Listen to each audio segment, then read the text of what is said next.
So, in talking about artificial intelligence, they're talking about people that might be losing their job. They need to retrain. They need to learn a new skill and get back out there and make it happen. You know, I got to tell you, that's a really tall order. And maybe somebody needs to be watching what kind of displacement numbers we're talking about, what kind of industries. So if you track back in history, and I was hearing this on a podcast the other day, I thought I would expand on it a little bit. But basically, back in the day when you had the agricultural revolution, you had the guy out there with his horse and his plow, and he was farming and selling, whatever product he was making out of the ground, out of the soil. He was selling it to the local businesses and communities. Then that really started taking off. So you had big industry buying up big pieces of land. That poor farmer, well, that farmer, maybe he wasn't poor, but that farmer then was told, hey, you know what? It's the way we're evolving. Just go out there and maybe find something else and retool your experiences. So move that into the Industrial Revolution, and they told all those poor souls that were out there, using horses and using, their own labor and banging on iron with hammers and hot environments, building things and making things, that don't worry, these machines are really just going to add to your ability to get things done. And then just go out there and learn how to use them. Learning, that whole learning process, when you're a kid, or teenage or even early 20s, you still have that what they call neuroplasticity. You're still able to kind of modify and change things and maybe learn new things. The older you get, if you haven't taken care of yourself, if you're not in great shape, and I say this because they've been talking about type 3 diabetes being the brain problems, the Alzheimer's, these types of issues, the dementia, it being caused by just basically overladening yourself with sugar, having that super high insulin all the time, and then that moves into type 3 diabetes, which are the brain issues where you start to not be as neuroplastic, you're not able to learn things as easily. They talk about kids and how they learn languages. Some kids speak, multiple languages. It's easier for them to pick up, it seems. At least that's what we've been told. The way that AI is developing, I'm not sure I believe a lot of what I'm told, but again, this is what they say. They also said back in the day that it was fat that was the problem, and that's why people were getting fat, because they were eating too much fat. Lo and behold, it's actually the sugar, and the sugar is what they started to just blow into a lot of products back in the day, because they got rid of the fat, they put in the sugar. But then here we are in America, and that's just a whole nother story. But be careful what you believe. But going back to this training thing, I'm doing several different things. I'm in real estate. I've been in real estate since 1998. And just to share something, it's a little unnerving to see where the trending world in real estate is probably going to go. Are there going to be agents necessary in the next year or two? Are there going to be more virtual showings? I know about a year and a half ago, and even especially during COVID, which is interesting, COVID actually created different mechanisms for people to view houses sight unseen. So they would have either bots, or they would have a full camera array in the residence you could actually rent if you were an agent. So everybody was able to see everything live in the residence, not even being in the residence, because they were concerned about getting COVID or getting sick or whatever it may be, being exposed, or maybe even exposing other people. So this has kind of morphed into where we are presently, and you have a lot of great virtual tours that are shot, Matterport 3D tours, where you'll look online. If you have a VR headset, you can tune in, you can actually walk through a residence. That's cool, but it really lacks that third dimensional depth, albeit it looks pretty good, and I understand it. But when people are about to spend, upwards of $500,000 to $1 million to more dollars, a lot of times they really want to walk, and they want to touch, and they want to feel that particular piece of real estate. What is that worth? What is it worth to be able to go in person and have somebody open the door and let you in? Maybe it's not worth as much as agents are charging. Maybe their value is more than that, though. Maybe that buyer's agent is somebody that can really inform you about these particular processes and help guide you through it. But is that really going to be necessary in real estate? I only say this not as a selfish plug because I want you to use me in real estate. This is my AI with Honor channel, folks. Give me a break. But what this is this is my thought process. What's real estate going to look like in the next couple of years? Is it going to be where agents aren't going to be necessary any longer? and need to go out there and learn a new skill, need to retool themselves. So back in the agricultural revolution, you had labor, right? They were building the land with their hands. They were working the soil and seeding it and de-weeding it and doing all those things by hand. Then the revolution came and you started having larger machinery. Then you had the industrial revolution. Again, a labor issue where you had hard labor, strong men and women that were building and doing things with their hands, operating particular types of machinery. Now machinery was taking over.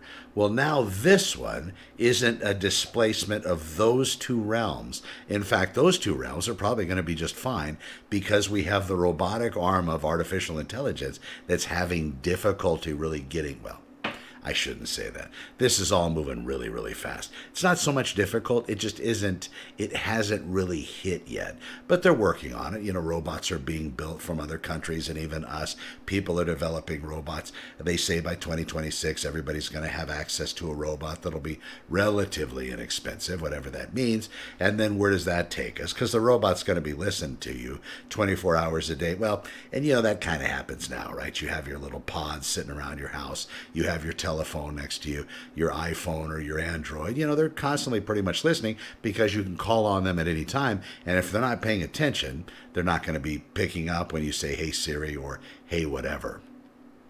Understanding this and wrapping your mind around the next displacement, it's not going to be the labor fields. I believe the plumbers, the electricians, the people, the contractors, the roofers, the kitchen remodelers, the people that wash cars, they're probably going to be okay. We've seen car washes get a little bit automated, but that being said, they're probably going to be okay. That labor is probably going to be the one that survives the longest. Now they're going after the white collar, the CFOs, the CTOs, all of the executives on that upper scale. And everybody below, people that sit at a desk that aren't out there hammering nails or, you know, swinging shovels or picks, these people that now are kind of on the chopping block in the near future have to do with maybe more intelligent ways of work. Not that a contractor isn't brilliant, because I've met some that really know, they're like savants in a way in the contracting fields or in the electricity fields or in the plumbing fields. Just brilliant men and women that really know their craft and understand things beyond their years because of their experience. I'm talking about people that are now in these white-collar jobs, these accountants, even medical professionals, doctors, attorneys, jurists, people that are involved in the legal world. Imagine if an attorney had the ability to speak incredibly eloquently, just like Perry Mason or anybody else from history, has access to all the legal files in their own mind and is able to present a case understanding each individual nuance of human nature and able to look at 12 people in the jury box and able to determine exactly what each one is thinking at the time they're thinking it, being able to address them in that fashion to be able to get somebody found guilty or somebody found not guilty. Imagine that, right? So we have a human being that says they're better at that than something that we've evolved, something that has now become self-learned. The AI, it's going to be better than that. So these are those jobs. These are those people that are panicked. So back in the day, nobody talked about a universal basic income. Nobody talked about that being the thing. Because why? Well, because it was probably labor people that were getting affected. And who really cares? Because it's really the people that are running the show that really matter. Well, now the people that are running the show, they're probably going to be fine. But it's everybody under the people running the show that now have to worry. Their right hand, their left hand, the people that are working for them, the people that are involved in their customer service, the people that are involved in onboarding new clients. I mean, all of that is at risk. And now they're talking about hopefully trying to fix things. That includes the big developers of AI talking about how they might want to start thinking about universal basic income and how they might increase tax rates for certain corporations to be able to allow this to happen. Because, folks, the taxes that the United States is taking in probably isn't going to be enough, because a lot of that is, well, now it's going to be going to building AI. We have that. And then also it goes to, taking care of our defense network, which is another massive expenditure. Plus, it has to pay everybody's salary up at the top as well in Washington and in each state and so on and so forth. There's a lot to consider, but now what's the most interesting, or one of the most interesting aspects of this, is the fact that the AI displacement isn't just going to be labor. In fact, labor is probably the jobs that are going to last the longest through this initial development of artificial intelligence, because they just don't have the ability to build enough robots, and that robot realm isn't really to where they would be able to handle everything as a human being, at least to this point. They're lacking that physics, the physical connection or the physics connection between the movement of a robot, a human being, and how it would interact in the three-dimensional world when it's touching, picking up, and these sorts of things. Now, it's moving quick, but I believe the plumbers, the contractors, and these people are probably going to be the ones that stay the longest in somewhat normalcy. Now we're affecting the people that are in those white-collar jobs, which should be interesting to see how that develops. Now, the systems, of course, AI systems, they're brilliant. They are self-learning now. They're starting to learn more and more. They've exhausted all of human data. Now they're looking at synthetic data. They're looking at information and data that is made up by them. That's also something to be maybe a bit concerned about.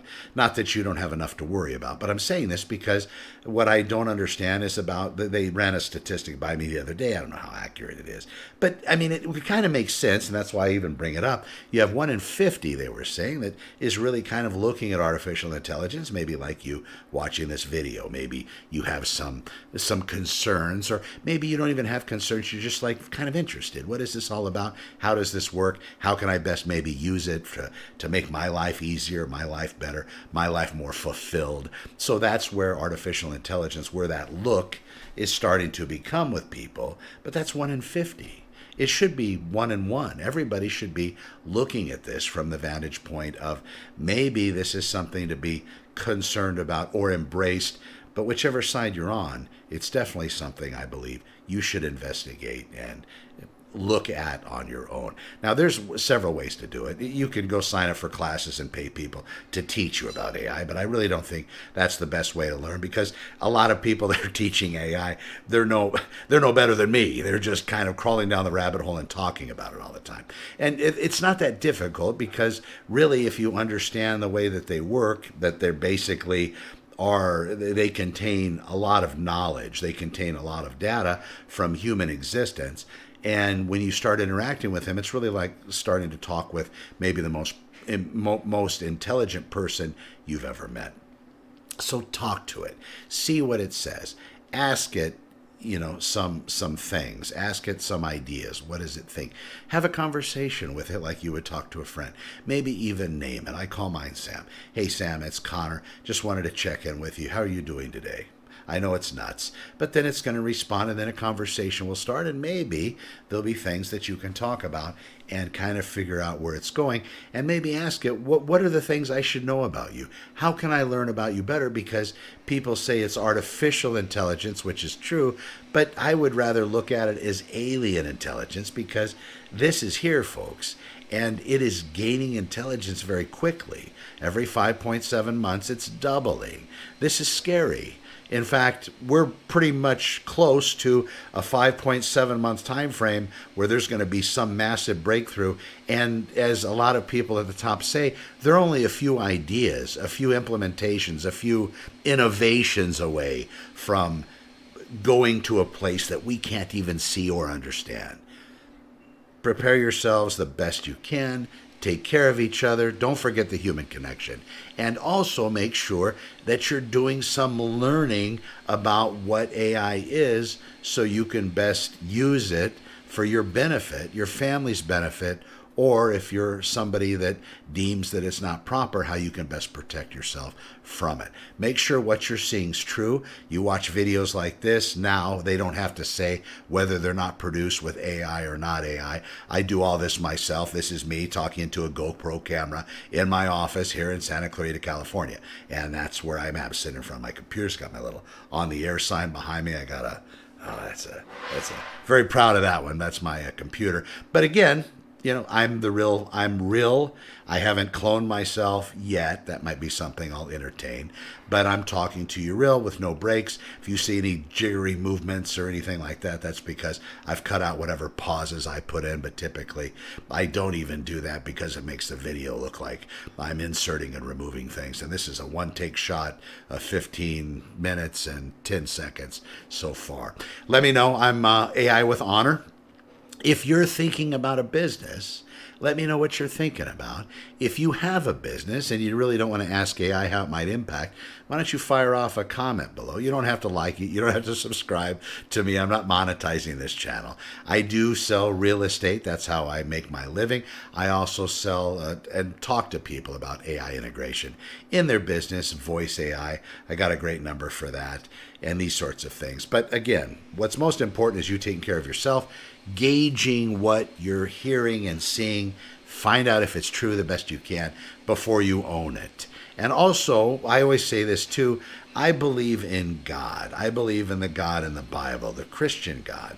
And that's what keeps me somewhat, well, for sure that keeps me centered. I think all of us are going to need to embrace something. I believe that's the truth, but you need to make your own mind up as to whatever. But if it's Zoroastrianism, or I forgot what that called, the old, before Persia, that old religion, if it's whatever it is, I think it's important. Of course, you got to have the right one, the one that's the truth. So that's up to you to determine. That's up to God to convey that to you. But grab onto something so you always stay centered. That's going to be very important coming up because we're so easily misled, folks. We're so easily taken off center very easily. We get very upset very quickly over things that in some cases aren't even true. Anyway. And of course, I didn't shut the phone off. I hope everybody has a great day. Thank you so much. I'm going to leave that in. And thank you for watching AI with Honor. Let me know if I can help you in any way. I'm Connor with Honor. We'll talk to you soon. Thanks for watching.